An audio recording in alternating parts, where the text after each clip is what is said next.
때는 5년 전 겨울 어머니의 권유로 지역주택조합에 가입하게 되었습니다. 그 당시에는 경제적인 부분에서 저는 아주 무지한 상태였고 친형이 어머니의 권유로 부동산 투자를 해 1억 이상 차익을 남긴 것을 보고 크게 의심 없이 가입을 하게 되었죠.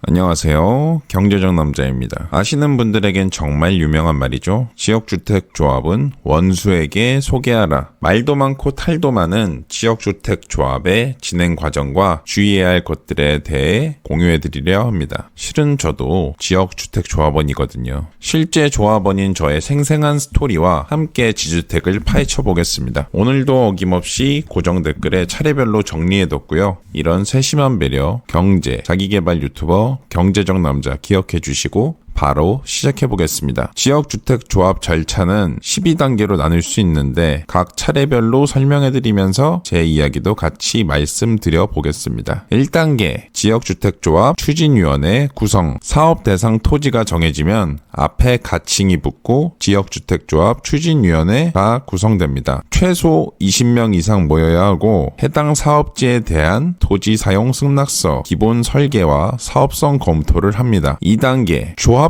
규약 작성하고 부지 확보 및 예정 시공사 선정. 추진위원회가 조합 규약을 만들고 조합 창립 총회를 준비합니다. 이때 시공사를 선정하여 시공의향서를 받고 홍보관을 건립합니다. 3단계 조합원 모집, 주택 홍보관 오픈 및 조합 창립 총회 개최. 일단 조합원이 되기 위한 기본 조건은 조합 설립인가 신청부터 입주시까지 무주택이어야 하고 주거 전용 면적 85제곱미터 이하 1주택 소유자만 가능합니다. 주택 건설 예정 세대수 2분의 1 이상의 조합원이 참석해야 하는 창립총회에서 총회 회의록, 조합장 선출 동의서, 조합원 명부가 작성되며 사업계획서 등 제반 서류를 갖추어 조합 설립인가 신청을 준비합니다. 이 단계에서 이제 막 부동산에 관심을 갖기 시작한 분들에게 꿀팁을 드리자면 주택조합 아파트에서는 모델하우스라는 말을 쓰지 않습니다. 대신 홍보관이라는 단어로 씁니다. 분양한다고 하지 않고 조합원 모집이라는 말을 씁니다. 분양가가 아니라 모집가라고 지칭합니다. 만약 조합 아파트를 고려하고 방문하신 게 아니라면 여기서 걸으셔야 합니다. 또 만약 조합에 가입하기로 했다면 우리는 이 사업이 가능한 것인지 잘 확인해 봐야 합니다. 토지 확보가 사용 승낙서인지 토지 매매 계약서인지 등기분 등본을 떼어보면 알 수 있습니다. 사용 승낙서는 사실 쉽게 마음을 바꿀 수 있는 부분이기 때문에 사용 승낙서 비율이 높다면 리스크가 크기 때문에 거르는 것이 좋습니다. 나중에 공부를 하고 보니 제가 처음 지역주택조합 사업에 참여를 하게 된 게 이 단계였더라고요. 저는 방금 말씀드린 꿀팁들에 대해서 무지했고요. 때는 5년 전 겨울 어머니의 권유로 지역주택조합에 가입하게 되었습니다. 그 당시에는 경제적인 부분에서 저는 아주 무지한 상태였고 친형이 어머니의 권유로 부동산 투자를 해 1억 이상 차익을 남긴 것을 보고 크게 의심 없이 가입을 하게 되었죠. 그때는 뭐 이게 조합원인지 일반 분양에 대한 개념 자체가 없어서 그냥 형이 한 거랑 비슷하겠지라는 생각으로 가입을 하게 되었죠. 나중에 경각심을 갖고 공부를 해보니 부모님의 권유로 가입한 분들이 많은 것 같더라고요. 하지만 약간 부모님들에 대한 원망의 목소리도 있는 것 같은데 만약 이런 비슷한 상황이 생긴 분들께 드리고 싶은 말씀은 어쨌든 결정은 본인이 한 것이고 본인이 잘 안 알아본 거고 진행을 한 거라 생각합니다. 일반적으로 부모님들께서는 저희 잘 되라고 하신 것 아니겠습니까? 누굴 원망하고 스트레스 받기보다는 현재 문제를 해결하는 데 집중하면 좋을 것 같습니다. 서론이 길었고 다시 본론으로 돌아가 보겠습니다. 4단계 조합 설립인가 신청. 조합 설립인가 신청을 하기 위해서는 주택 건설 예정 세대수의 50% 이상, 20명 이상의 조합이 확보되어야 합니다. 또한 해당 사업지에 대한 토지 사용 승낙서를 전체 대지의 80% 이상 받아야 합니다. 위 요건들을 모두 갖춰서 관할, 시장, 군수, 구청장에게 조합 설립인가를 신청합니다. 조합 설립인가를 승인받으면 2년 내에 사업계획 승인을 신청해야 합니다. 만약 신청하지 않으면 조합 설립인가가 취소될 수 있습니다. 5단계 추가 조합원 모집.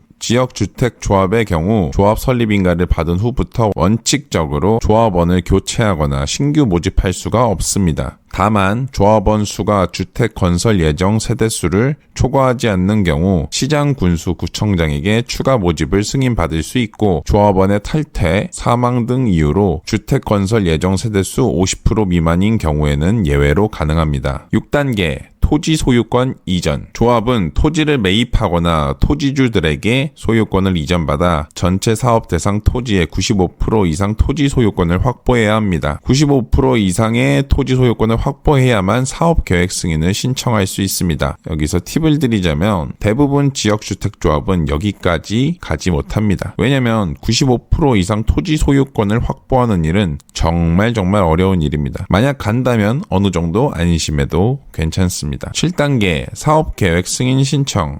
사업 승인 신청 조건은 토지 소유권 100% 확보입니다. 승낙서는 안 됩니다. 단, 지구 단위 계획 결정이 필요한 사업지는 95% 이상이어야 하고 사업 계획 승인을 받으면 확보하지 못한 나머지 토지, 사업 대상 토지 5% 미만에 대하여 강제 매도 청구권을 행사할 수 있습니다. 또 사업 계획 승인 신청은 조합 설립인가 후 2년 이내 신청해야 합니다. 8단계 등록 사업자와 시공사 간의 공사계약 체결. 조합과 시공사 간의 시공계약을 체결합니다. 시공예정사가 정식 시공사가 됩니다. 9단계 공사 착공. 서류상의 모든 행정 절차를 마친 상황이며 본격적인 공사에 들어가게 됩니다. 사업계획 승인 후 2년 이내 공사에 착수해야 합니다.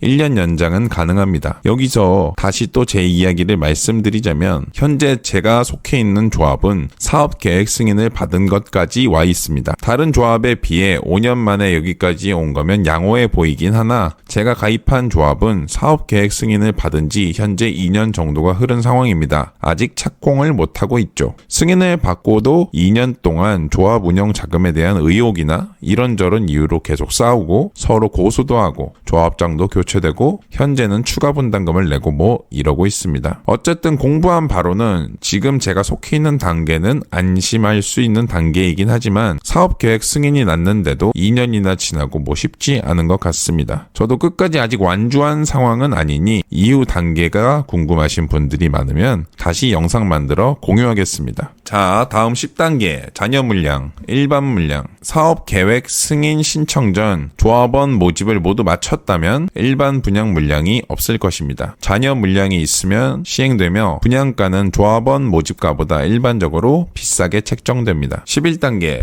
준공검사 및 입주. 새로 지어진 아파트의 준공검사를 받은 후 특별한 문제가 없으면 입주가 시작됩니다. 12단계 청산 및 주택조합 해산. 사업의 잉여분 또는 이익이 있다면 조합원들에게 배분하고 손실 또는 추가 분담금이 있다면 징수하여 청산을 하고 조합을 해산합니다. 저도 빨리 2단계로 오고 싶네요. 자, 이미 가입했는데 이 과정들을 겪고 싶지 않다는 분들을 위해 준비한 지역주택조합 탈퇴 환급 방법. 첫 번째, 부득이한 경우에는 탈퇴가 가능하다라는 조항이 있는지 확인해 봅니다. 예를 들어 추가 분담금이 없다고 했거나 한 번만 있다고 했는데 수차례 고액의 추가 분담금을 요구하는 경우가 있을 수 있습니다. 세대수가 큰 폭으로 변경되거나 사업이 장기간 지연되는 경우도 가능합니다. 조합원 모집 시 허위 과장 광고를 해서 모집하는 경우. 예를 들면 조합원 자격이 안 되는 사람한테 된다고 기망하여 계약금을 입금하게 한다면 탈퇴가 가능합니다. 또는 토지 확보율, 조합원 동의율을 거짓 정보로 설득해 가입시킨 경우도 이에 해당합니다. 이렇게 법적으로 문제가 되는 경우 내용 증명을 조합 측에 보내고 총회를 통해 탈퇴 여부를 결정할 수 있게 됩니다. 그럼 꼭 소송이 아니어도 반환을 받을 수 있습니다. 만약 협의가 되지 않으면 소송을 진행할 수밖에 없는데 진행 과정 중 원만하게 처리되는 경우도 있으나 그렇지 아니하면 판결을 통해 환불을 받을 수 있습니다. 세 번째, 가입하기 위해 가입비를 입금한 날로부터 30일 이내 철회 의사를 표시한다면 탈퇴가 가능합니다. 단 이 법은 2020년 12월 11일 이후에 발생한 건에 대해서만 가능합니다. 네 번째, 임의 탈퇴하는 방법. 조합 규약에 임의 탈퇴에 대한 조항이 있을 텐데 그 조항에 해당이 되는지 체크해서 활용합니다. 조합의 규칙 사유를 잘 찾아서 조합 측에 내용 증명을 한 뒤 탈퇴 협의를 할 수 있습니다. 만약 협의가 안 된다면 된다면 소송밖에 답이 없어서 어쨌든 쉽게 처리하기는 어렵습니다. 자, 전체적으로 다시 한번 정리해드리자면 절차는 12단계로 나눠져 있고 1단계 지역주택조합 추진위원회 구성, 2단계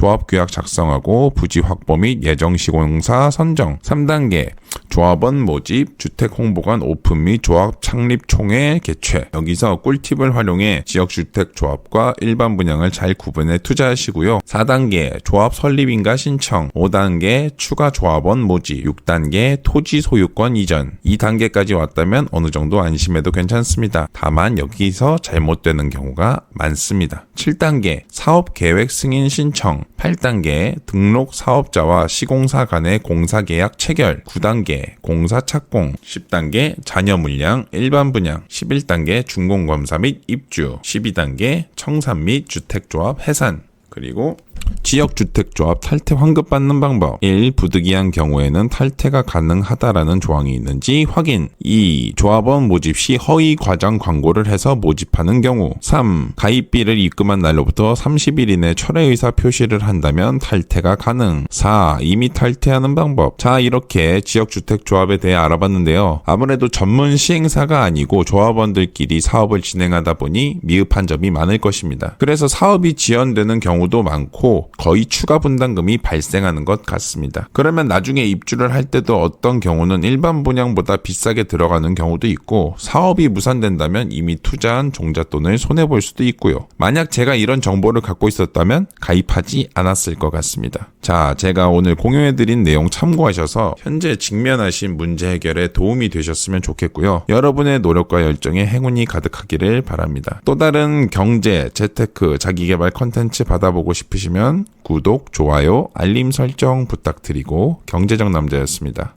바이바이요.